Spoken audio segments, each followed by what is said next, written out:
کا دنیا میں سب سے پہلے آنے والے انسان کون ہے؟ آدم علیہ السلام۔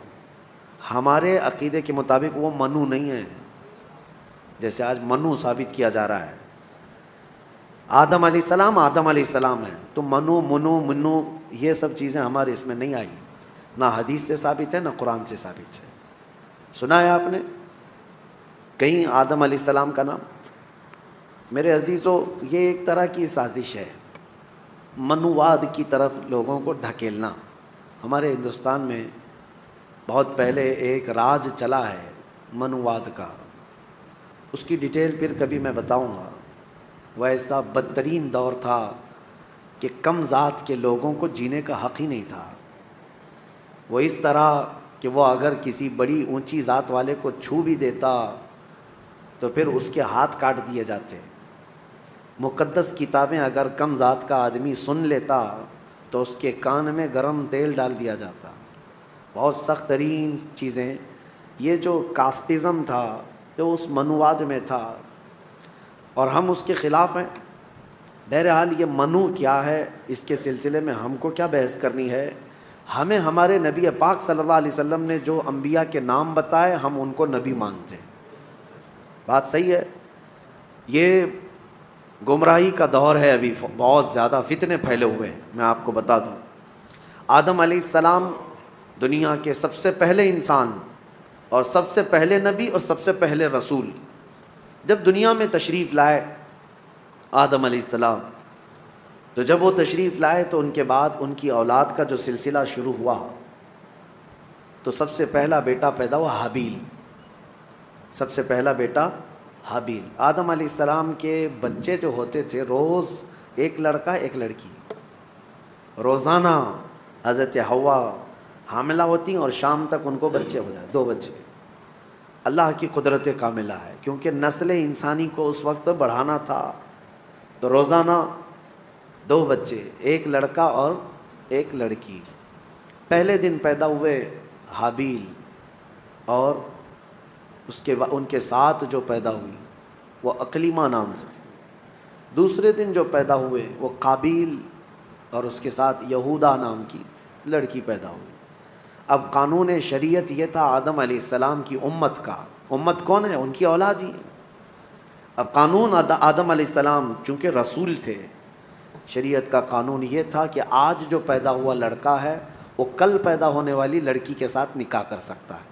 سیم ڈے والی لڑکی اس کی سگی بہن مانی جاتی، حالانکہ سب بہن ہیں، لیکن سیم ڈے جو پیدا ہوئی وہ لڑکی اور وہ لڑکا شادی نہیں کر سکتے۔ اور آدم علیہ السلام کی شریعت کا ہی یہ قانون۔ میں یہاں رک کر کے تھوڑی بات بتانا چاہوں گا۔ آج جو لڑکا پیدا ہوا ہے وہ کل جو لڑکی پیدا ہو رہی ہے، یہ دونوں بھائی بہن ہیں یا نہیں؟ ایک ہی ماں سے ہیں اور ایک ہی باپ سے ہیں، لیکن چونکہ اس وقت کوئی آبادی ہی نہیں تھی، کوئی دوسری آبادی نہیں تھی، شادی ہونا ہے تو انہی میں ہونا ہے، نسل پیدا ہونا ہے تو انہی میں ہونا ہے۔ یہ آدم علیہ السلام کی شریعت میں جائز تھا۔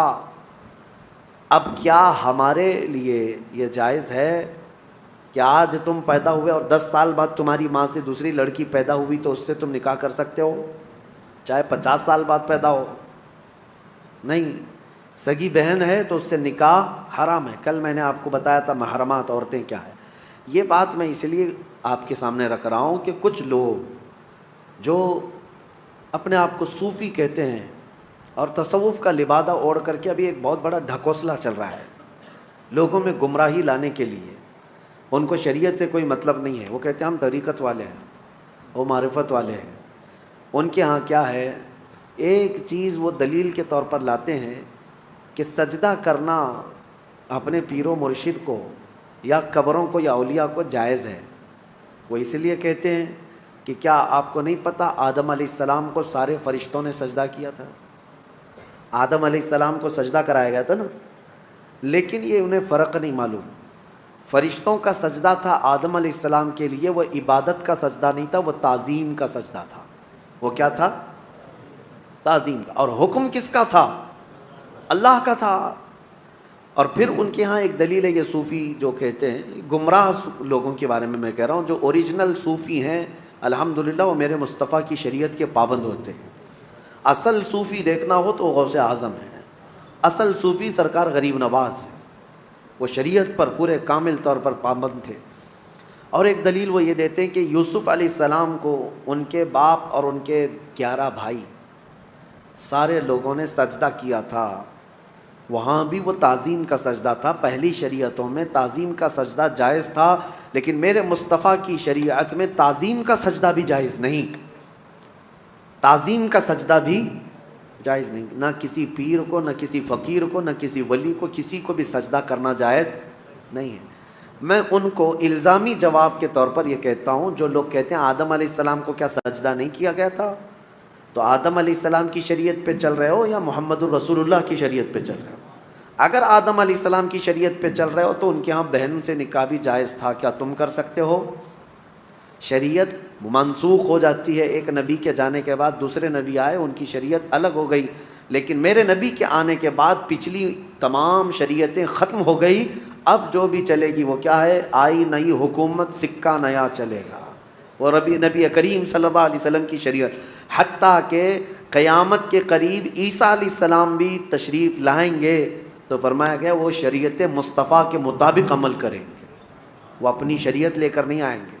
حالانکہ عیسیٰ علیہ السلام نبی بھی ہیں، رسول بھی ہیں، ان کے زمانے میں ان کی شریعت تھی، لیکن قیامت کے قریب اب عیسیٰ علیہ السلام آئیں گے تو کس کی شریعت پر عمل کریں گے؟ ہمارے نبی پاک صلی اللہ علیہ وسلم۔ اب سنیے، آدم علیہ السلام کے بڑے بیٹے حابیل اور قابیل کا واقعہ اس میں آیا ہے۔ کیا واقعہ ہے؟ ہوا یہ کہ حابیل کے ساتھ جو لڑکی پیدا ہوئی ان کے ساتھ نکاح نہیں جائز تھا، دوسرے دن جو لڑکی پیدا ہوئی یہودا، اس کے ساتھ حابیل کا نکاح ہونا تھا، اور قابیل جو دوسرے دن والا ہے اس کا نکاح پہلے دن والی لڑکی سے ہونا تھا۔ لیکن مسئلہ یہ تھا کہ قابیل کو یعنی چھوٹے بھائی کو اپنے ساتھ جو پیدا ہوئی وہ لڑکی زیادہ پسند تھی، وہ خوبصورت بھی زیادہ تھی، وہ لڑکی زیادہ خوبصورت تھی اور اسے اپنے ساتھ پیدا ہوئی لڑکی سے ہی شادی کرنا تھا۔ آدم علیہ السلام نے منع فرما دیا کہ اللہ کا حکم ہے تم اس سے نکاح نہیں کر سکتے، اس لیے کہ یہ تمہاری سگی بہن ہے۔ دنیا میں سب سے پہلا فتنہ عورت کی وجہ سے ہوا، سب سے پہلا فتنہ، دونوں بھائیوں میں شدید اختلاف پیدا ہو گیا۔ حابیل اور قابیل میں اتنا شدید اختلاف پیدا ہوا کہ ایک لڑکی سے نکاح کرنا ہے، شادی کرنا ہے۔ اس شادی کے چکر میں دونوں کا جھگڑا بھی ہوا، یہاں تک کہ آدم علیہ السلام نے حکم دیا دونوں کو کہ تم دونوں ایک ایک قربانی کرو جانور، اور کھلے میدان میں لا کر کے اپنی اپنی قربانی رکھو، جس کی قربانی قبول ہو گئی وہ حق پر ہے۔ اور قبول ہونے کا طریقہ کیا ہے؟ آسمان سے کوئی چیز آئے گی اور جس کی قبول ہے وہ قربانی اٹھا کر لے جائے گی۔ یہ واقعہ بھی قرآن پاک میں موجود ہے۔ تو دونوں نے ایک ایک قربانی کی، حابیل نے بھی اور قابیل نے بھی۔ دیکھیں فیصلہ اب یہ سیدھے اللہ کی طرف سے آنا ہے۔ دونوں نے کھلے میدان میں اپنی قربانی کو ڈال دیا، جو ذبح کیا تھا انہوں نے۔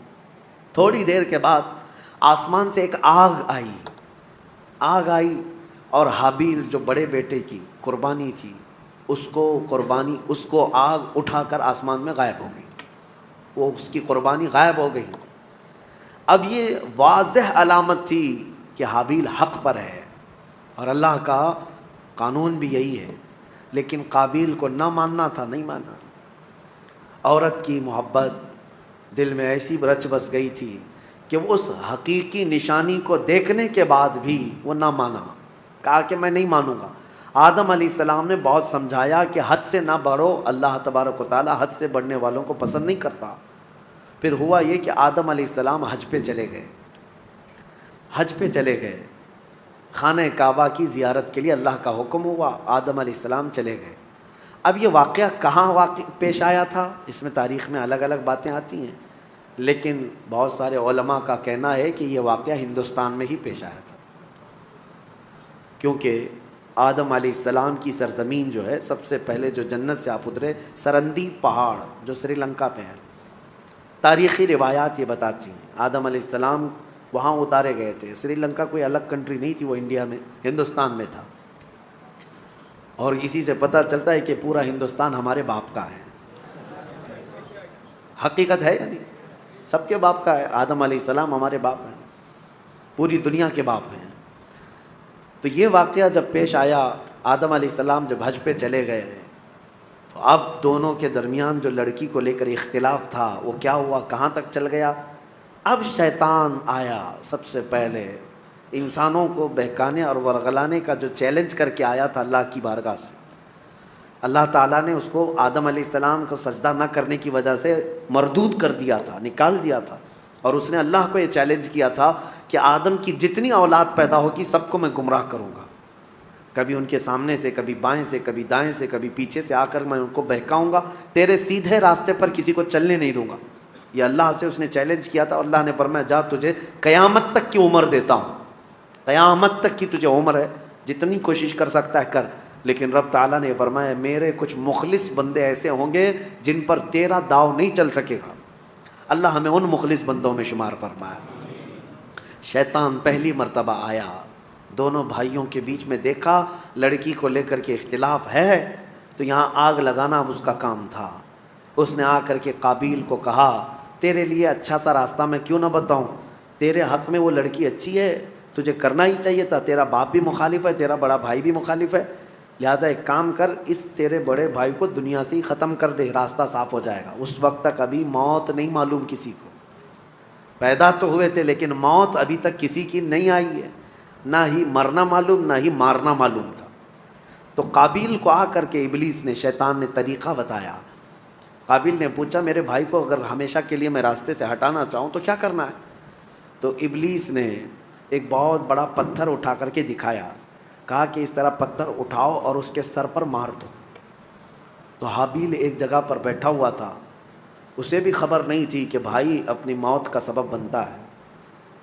تو قابیل جو چھوٹا بھائی تھا، لڑکی کے عشق میں جو پاگل تھا، پتھر اٹھایا اور لے جا کر اپنے بڑے بھائی کے سر پر پیچھے سے دے مارا۔ جیسی مارا تو وہ سر پھٹ گیا اور بڑے بھائی کا اسی جگہ پر انتقال ہوا۔ دنیا کا پہلا مرڈر ہے، دنیا کی پہلی موت اور دنیا کا پہلا قتل کس نے کیا؟ چھوٹے بھائی نے بڑے بھائی۔ کس کے لیے کیا وہ بھی پتہ ہے، عورت کے لیے کیا۔ ہوا یہ کہ قتل کرنے کے بعد اب یہ تک نہیں پتہ تھا اس کو کہ کرنا کیا ہے اس لاش کا۔ اللہ فرماتا ہے فَبَعَثَ اللَّهُ غُرَابًا يَبْحَثُ فِي الْأَرْضِ، اللہ تعالیٰ نے کوے کو بھیجا۔ کوا، جو دو کوے آسمان سے اڑتے ہوئے آئے، ایک کوا دوسرے کوے کو ٹھونک مارتا تھا، لڑائی دونوں کی چل رہی تھی، دونوں کووں کی لڑائی چل رہی۔ قرآن میں اللہ نے بیان فرمایا اس کو، لڑتے لڑتے ایک کوے نے دوسرے کوے کو اتنا مارا کہ زمین پر گر گیا، ایک کوا مر گیا، دوسرا کوا بیٹھا تھا۔ ایک زندہ کوا ہے اور ایک مردہ کوا ہے، کوے بھی دونوں بھائی ہوں گے، اور کیا پتہ وہ بھی کسی لڑکی کے لیے لڑ رہے ہوں، لیکن یہ تو تفسیر میں نہیں ہے، کیوں لڑ رہے تھے یہ تو نہیں معلوم، لڑے اور مارا بھی ایک کوے نے، اور مر گیا دوسرا کوا۔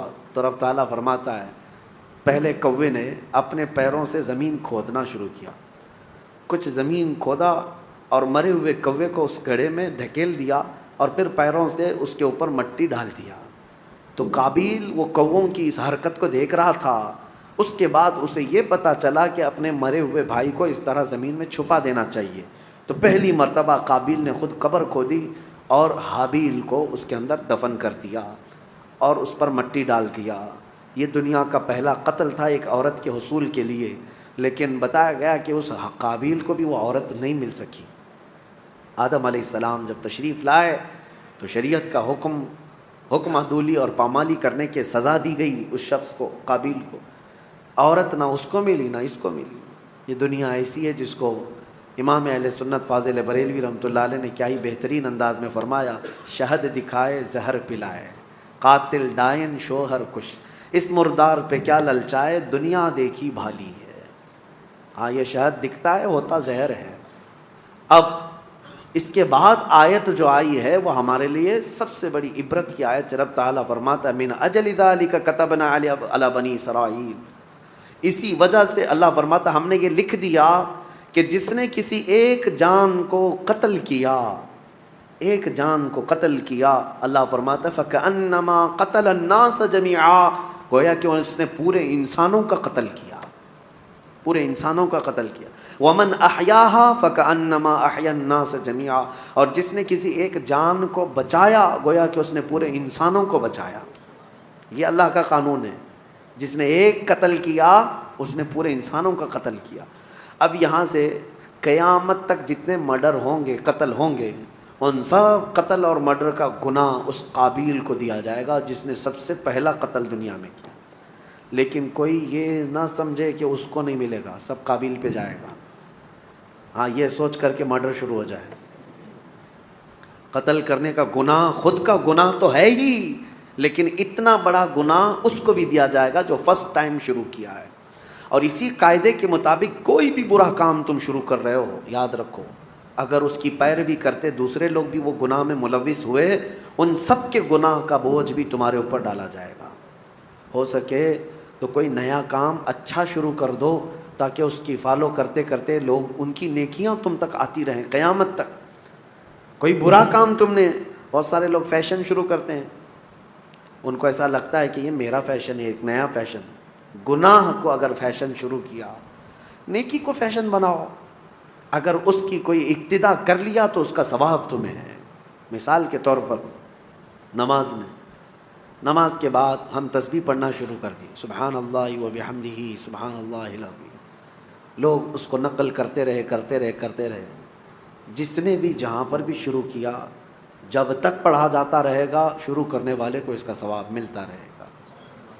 آپ نماز کے بعد سلام شروع کر دیے، برسوں تک اگر میرے آقا کی بارگاہ میں لوگ اسی پر نقل کرتے ہوئے سلام پڑھتے رہے تو اس نئے کام کی ابتدا کرنے کا ثواب تو ہے ہی، لیکن جتنے لوگ اس نیک کام پر عمل کرتے رہیں گے ان سب کا ثواب بھی آپ کو دیا جائے گا، اور عمل کرنے والوں کے ثواب میں بھی کوئی کمی نہیں ہوگی. اسی طرح گناہ کا مسئلہ ہے کہ اگر تم نے نیا کام شروع کیا، پینٹ پھاڑ کر کے پہنو، سطر دکھا کر کے گھومو، کانوں میں بالیاں پہن لو، ہاتھوں میں چوڑیاں پہن لو، اور تھوڑی لمبی چوٹی لگا کر کے، مردوں کی بات کر رہا ہوں، نوجوان، اور یہ سمجھتے ہیں کہ ایک نیا فیشن ہے. یہ کون سا فیشن ہے کہ نہ مرد نظر آ رہا ہے نہ عورت نظر آ رہا ہے. اگر اس طرح کی حرکت کر کے کوئی نیا فیشن سمجھتا ہے گناہ کو، اور اس کا دیکھا دیکھی جتنے لوگ اس پر عمل کرتے رہیں گے ان سب کا گناہ اس کے اوپر ہوگا. شروعات میں اپنی جانب سے کوئی ایسی چیز نہ لاؤ. اللہ ہم سب کی حفاظت فرمائے. اس پر ایک نفیس بات میں گفتگو کر کے آگے بڑھ جاتا ہوں. مولا علی کرم اللہ وجہہ الکریم کی بارگاہ میں ایک مقدمہ آیا تھا. اس آیت کو یاد رکھیے، جس نے ایک آدمی کا قتل کیا گویا کہ اس نے سارے انسانوں کا قتل کیا، اور جس نے ایک آدمی کی جان بچائی اس نے سارے انسانوں کی جان بچائی. ایک مقدمہ آیا تھا حضرت علی کے بارگاہ میں. ہوا کیا تھا، ایک آدمی کا مرڈر ہو گیا، قتل ہو گیا. اب جہاں لاش پڑی ہوئی ہے وہاں پر سے فوجی گزر رہے تھے، پولیس اس زمانے کی حضرت علی کرم اللہ وجہہ الکریم کی گزر رہے تھے، لاش پڑی ہوئی ہے، خون میں لت پت ہے. اسی وقت اتفاق سے ایک آدمی وہیں جھاڑیوں کے پاس تھا جو چاقو اٹھایا ہوا تھا اور اس کے ہاتھ میں خون لگا ہوا. فوراً پولیس نے اس کو پکڑ لیا. ایک آدمی کا قتل کیا. وہ چلاتا رہا، میں قاتل نہیں ہوں، میں نے نہیں مارا ہے. کہا کون مارا ہے؟ لاش پڑی ہوئی ہے، چاقو تیرے ہاتھ میں، خون تیرے ہاتھ میں لگا ہوا ہے.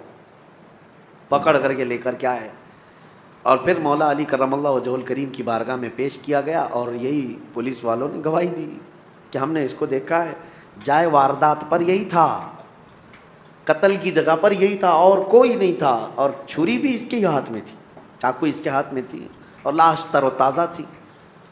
اب اس سے کہا گیا تیرے پاس کوئی ثبوت، کوئی دلیل ہے کہ تو نے قتل نہیں کیا؟ کہا میں کیا بتاؤں، کوئی کیسے بتاؤں. اس کو صفائی دینے کے لیے موقع دیا گیا لیکن وہ اپنی صفائی میں کھرا نہیں اترا. تو حضرت علی نے فیصلہ فرمایا کہ قتل کی سزا قتل ہے. اسلام میں ایک جان کے بدلے پھر جان دینا پڑے گا، قتل قصاص ہے. حکم دیا گیا کہ اس کا بھی قتل ہوگا، اس نے ایک جان کا قتل کیا ہے. وہ کھڑا تھا. اب اس کو سزا کے لیے، موت کی سزا کے لیے لے جایا جا رہا تھا. اتنے ہی میں عدالت میں ایک شخص بھاگتا ہوا آیا، دوڑتا ہوا آیا. کہا امیر المومنین اس شخص کو چھوڑ دیں، وہ بے گناہ ہے، وہ مجرم نہیں ہے. کہا کیسے تجھے پتا؟ کہا جو مقتول ہے، جو لاش ہے جو پڑی ہوئی آپ کو ملی ہے، اس کا قاتل میں ہوں. میں نے قتل کیا، میرے سے اس کے معاملات تھے، رنجش تھی، میں نے قتل کیا ہے. لیکن میں نے جب دیکھا اس کو کہ یہ بیچارہ ناحق مارا جائے گا تو میرا دل نہیں رہا نہیں گیا مجھ سے.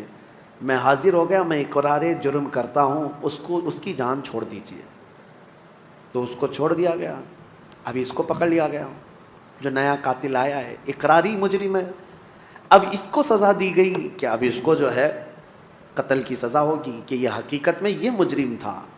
اس وقت مولا حسین اور مولا امام حسن رضی اللہ تعالیٰ بچپن میں تھے یا جوانی میں تھے. بارگاہ حیدر کرار میں وہ بھی بیٹھے رہتے تھے. امام حسن مجتبیٰ کھڑے ہوئے، کہا بابا جان آپ نے فیصلہ پہلے والے کے بھی قتل کا سنایا تھا، دوسرے والے کی بھی قتل کا، اس کی بھی موت کی سزا، اس کو معاف کرنا چاہیے دوسرے والے کو. کہا کیسے؟ کہا آپ سزا کس آیت کے تحت سنا رہے ہیں؟ کوئی آیت ہوگی نا قرآن میں، قانون کیا ہے؟ فرمایا من قتل نفسا بغیر نفس، ایک جان کو جس نے قتل کیا اس نے انسانیت کا قتل کیا ہے، لہذا اس کو قتل کیا جائے گا.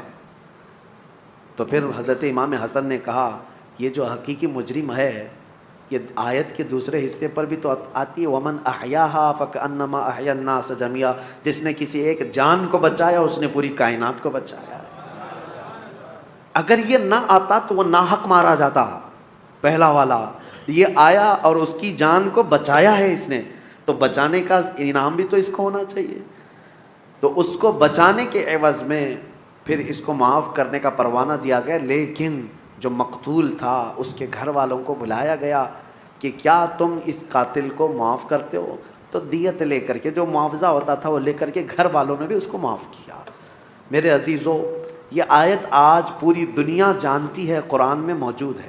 ہم مصر میں تھے پڑھنے کے زمانے میں، اس آیت کو دہرا رہا تھا امریکی پریسیڈنٹ اس وقت اوباما، وہاں پر آیا ہوا اور وہ یہ آیت کو بار بار پڑھ رہا تھا اور بتا رہا تھا کہ اسلام میں یہ ہے کہ ایک قتل جس نے کیا گویا کہ پوری انسانیت کا قتل کیا، اور جس نے ایک آدمی کو بچایا اس نے پوری کائنات کو بچایا. وہ بڑے بھاشن تھے، لیکن ہم یہ سوچ رہے تھے جو اسلام کی اتنی باریکی کو جانتے ہیں اور پھر دہشت گردی کا لیبل اسلام کے اوپر تھوپتے کیوں ہیں؟ جس دین نے یہ فرمایا ایک قتل بھی ناحق جائز نہیں، اس دین کے اوپر اتنا بڑا بلیم کہ یہ قتل کا آرڈر دیتا ہے، لوگوں کو مارنے کا حکم دیتا ہے. میرے عزیزو، آج بھی ہندوستان میں یہی پروپیگنڈا پھیلایا جا رہا ہے کہ قرآن میں ایسی آیتیں ہیں جس میں کافروں کو مارنے کے لیے آئی ہیں. ہاں آئی ہیں، میں انکار نہیں کرتا، آئی ہیں. اللہ تعالیٰ نے فرمایا جہاں پاؤ مارو ہے، یہ آیت بہت چبھتی ہے. حیث وجدتموہ فاقتلوہم حیث وجدتموہ، جہاں پاؤ قتل کر دو. اب اس کو سن کر کے پڑھ کر کے لوگوں کو وہ لگتا ہے کہ قرآن میں قتل کرنے کا حکم آیا، قتل کرنے کا حکم آیا. اتنا واویلا مچاتے ہیں، اتنا ڈھنڈورا پیٹتے ہیں. میں آپ کو بتاؤں، آپ اس چیز کو مذاق میں مت لیں. میں اگرچہ آپ کے ساتھ مذاق میں کہہ رہا ہوں، لیکن آیت حقیقت میں ہے اور آج بھی ہے، قرآن میں ہے، ہم نے تلاوت کیا، دوسرے پارے میں موجود ہے آیت. لیکن ایک لاجک آپ سے بھی اور ان سے بھی پوچھتا ہوں، دماغ میں آنے والی بات ہے.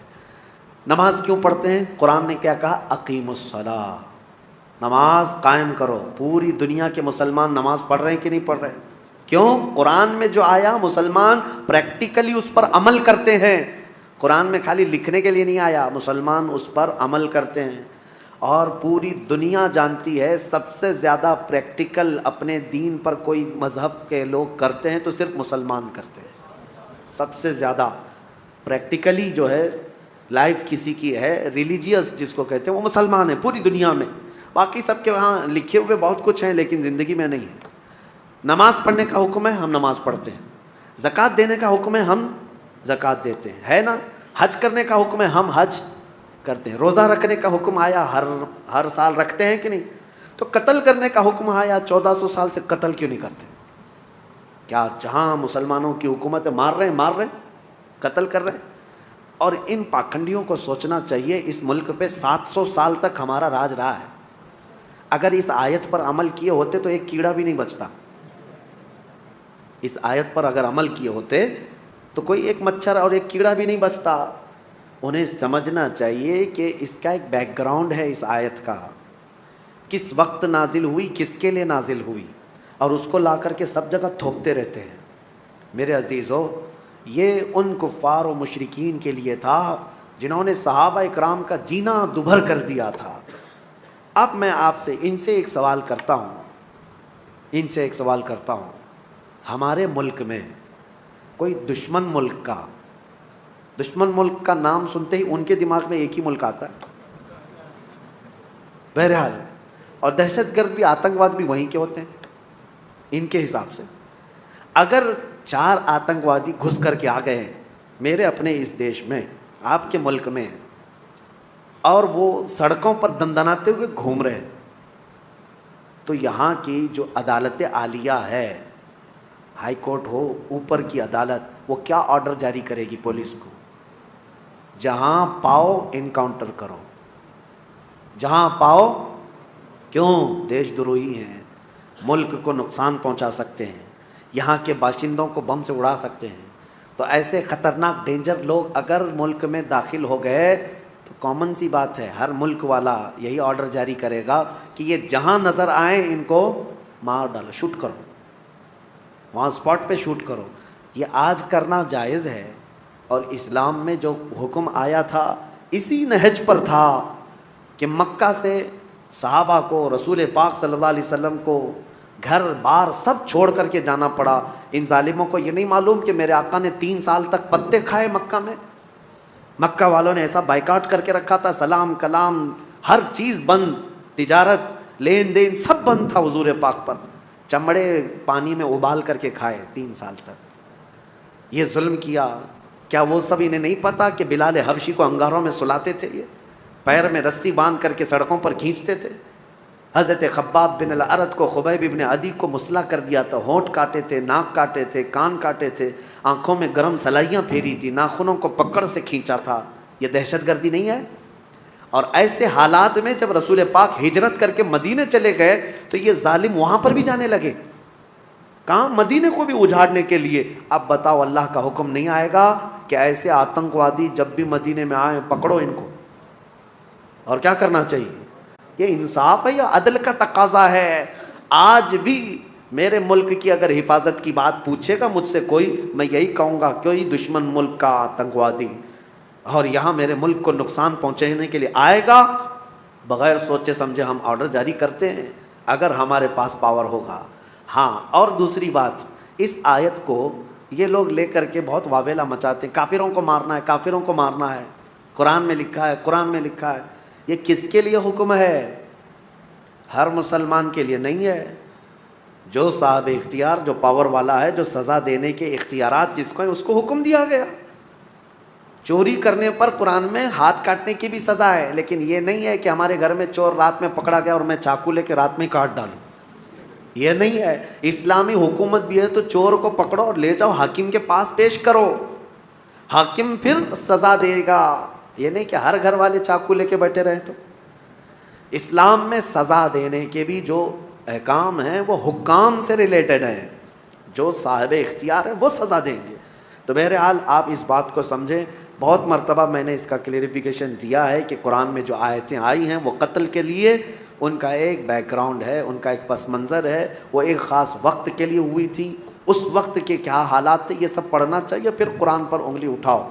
اللہ کریم ہم سب کو حقانیت پر قائم رکھے اور حق بولنے کی توفیق عطا فرمائے۔ میرے عزیزو، جہاد کے سلسلے میں بھی آیتیں آئی ہیں، میں کھل کر کے بتاؤں گا۔ یقیناً جہاد ایک مقدس لفظ ہے، نبی پاک صلی اللہ تعالیٰ علیہ وسلم نے جتنے جہاد فرمائے ان میں اکثر ڈیفنس کے لیے بھی ہوئے ہیں، ڈیفنس کے لیے ہوئے ہیں۔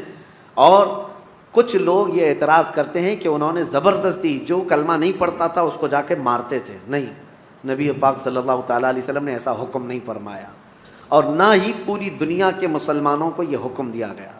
آج مجھے آپ یہ بتائیں، ہندوستان میں ابھی یہ کہتے ہیں ابھی تمہارا پاور نہیں اس لیے مارتے نہیں ہو، اور پھر جو پاور تھا 700 سال تک، تب کیا کیا؟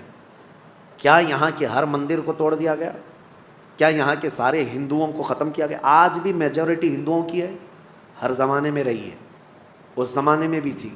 ہاں، کچھ مندر اگر ٹوٹے ہیں، کچھ مسجد بھی ٹوٹے ہیں لیکن وہ جنگوں میں آپسی معاملات میں ہو سکتا ہے، ورنہ 1000 سال پرانے مندر بھی آج ہندوستان میں موجود ہیں، 1000 سال پرانی جن کی تاریخ ہے وہ آج بھی موجود ہیں۔ بنگال کی سرزمین میں، ہمارے کرناٹک میں جائیں، 800 سال پرانے مندر موجود ہیں۔ ان مندروں کے ساتھ چھیڑ چھاڑ نہیں کیا گیا تھا جب یہاں پر اسلامی حکومت تھی۔ میرے عزیزو، اسلام اس بات کا حکم نہیں دیتا۔ سیدنا عمر فاروق رضی اللہ تعالیٰ عنہ جب بیت المقدس فتح ہوا تو خود چل کر کے گئے تھے۔ میں آپ کو بتاؤں، بیت المقدس میں پہلی اذان ہوئی، نماز ہوئی، وہاں آج بھی ایک گرجا گھر، ایک چرچ ہے بیت المقدس سے قریب، کیونکہ عیسائیوں کی حکومت تھی، عیسائیوں سے مسلمانوں کے ہاتھ میں آئی بیت المقدس۔ تو جب حضرت عمر گئے تو عیسائیوں نے ریکویسٹ یہ کیا، خلیفۃ الرسول اللہ امیر المومنین آئے ہیں، سب دیکھنے کے لیے آ گئے تھے حضرت عمر کو، نام تو سنا تھا۔ تو عیسائیوں کا جو بڑا پادری تھا وہ آ کر کے ریکویسٹ کرتا ہے کہ آپ آئے ہیں تو ہماری چرچ میں بھی وزٹ کریں، ہماری گرجا گھر، ہماری عبادت گاہ۔ حضرت عمر وہاں تک گئے، امیر المومنین، تو عیسائیوں نے یہ کہا کہ آپ یہاں پر نماز پڑھ لیں۔ کون سی نماز؟ ان کی نہیں، مصطفیٰ کریم کی شریعت، ہماری نماز۔ حضرت عمر فاروق رضی اللہ تعالیٰ عنہ نے اندر نماز نہیں پڑھا، باہر نماز پڑھا۔ تو ان لوگوں کے دلوں میں ایک بات یہ آئی، کیا ہماری عبادت گاہ میں آپ کی عبادت نہیں ہوتی؟ سنو، حضرت عمر فاروق رضی اللہ تعالیٰ عنہ نے فرمایا، یہ میرے نبی کی خصوصیت ہے کہ اللہ نے پوری روئے زمین میرے نبی کے لیے سجدہ گاہ بنایا، جہاں پاک زمین ہو ہم سجدہ کریں گے۔ لیکن مسئلہ یہ ہے، دور اندیشی حکمت حضرت عمر کی یہ تھی، فرماتے ہیں اگر میں یہاں نماز پڑھ لوں تو آج کو تو چل جائے گا، بعد میں آنے والے لوگ اس کو میری عبادت گاہ اور میری سجدہ گاہ کے طور پر تمہاری گرجا گھر کو توڑ دیں گے، تمہاری چرچ کو ختم کر دیا جائے گا اور یہ محراب عمر بن جائے گا۔ اور یقیناً بنتا، جہاں حضرت عمر نماز پڑھے ہوں اس کو کیوں نہیں امت برکت کا سبب سمجھتی، محراب عمر بن جاتی۔ حضرت عمر کہتے ہیں کہ یہ تمہاری عبادت گاہ پھر باقی نہیں رہے گی۔ تو جن کے اندر اتنی وسعت ظرفی ہے، اتنا کشادہ دل ہے، ان کو آج کہا جاتا ہے کہ سب چیزیں توڑ دی گئیں، جو چیزیں ٹوٹی ہیں اس کی تاریخ لے کر کے آؤ، انشاءاللہ اس کے بعد ہم بات کریں گے۔ اسلام عدل و مساوات کے ساتھ، امن کے ساتھ پھیلا ہے۔ اللہ کریم ہم سب کو اسی دین پر زندہ رکھے اور اسی دین پر ہمارا خاتمہ بالخیر فرمائے۔ اور اس میں سورہ مائدہ اور سورہ انعام کی جو ہم نے آج تلاوت کی، ایک آیت میں پڑھتا ہوں 7ویں پارے کی، کیونکہ اس کا حق باقی رہ جائے۔ اللہ تبارک و تعالیٰ نے اس میں فرمایا فَلَمَّا نَسُوا مَا ذُكِّرُوا بِهِ فَتَحْنَا عَلَيْهِمْ أَبْوَابَ كُلِّ شَيْءٍ۔ یہ ہم سب کے لیے بہت درس والی آیت ہے۔ اللہ فرماتا ہے جب لوگ مجھے بھول جائیں، جب لوگ مجھے بھول جائیں، اللہ کو بھول جائیں، تو اللہ فرماتا ہے ہم ان پر خوشیوں کے سارے دروازے کھول دیتے ہیں۔ اللہ اکبر۔ جب بندہ اللہ کو بھول جائے، عبادت سے دور بھاگنے لگے، اللہ فرماتا ہے میں اس پر خوشیوں کے سارے دروازے کھول دیتا ہوں۔ حتیٰ اذا فرحوا بما اوتوا، یہاں تک کہ وہ خوب خوش ہو جائے جو کچھ بھی ہم نے دیا ہے۔ پھر اللہ فرماتا ہے فَأَخَذْنَاهُمْ بَغْتَةً، اچانک ایک دن ہم ان کی پکڑ کریں گے، اچانک ایک دن پکڑ کریں گے۔ جب زیادہ خوشیاں آنے لگ جائیں تو یہ بھی ڈرو کہ کہیں اللہ نے مجھے ڈھیل تو نہیں دے دیا، میرے گناہوں کی وجہ سے مجھے مہلت تو نہیں دے دیا۔ اس بات سے خوف کریں، ڈریں۔ اور جو لوگ یہ کہتے ہیں کہ ہمیشہ خوشیاں ہی خوشیاں ہونی چاہیے، ایسی بھی چیز مت مانگو۔ دنیا قید خانہ ہے، دنیا قید خانہ، حقیقی خوشیاں تو ہماری جنت میں رکھی ہیں۔ لیکن اس آیت کو سمجھو، اللہ فرما رہا ہے جب لوگ بھول جائیں تو اللہ ساری خوشیوں کے دروازے کھول دیتا ہے۔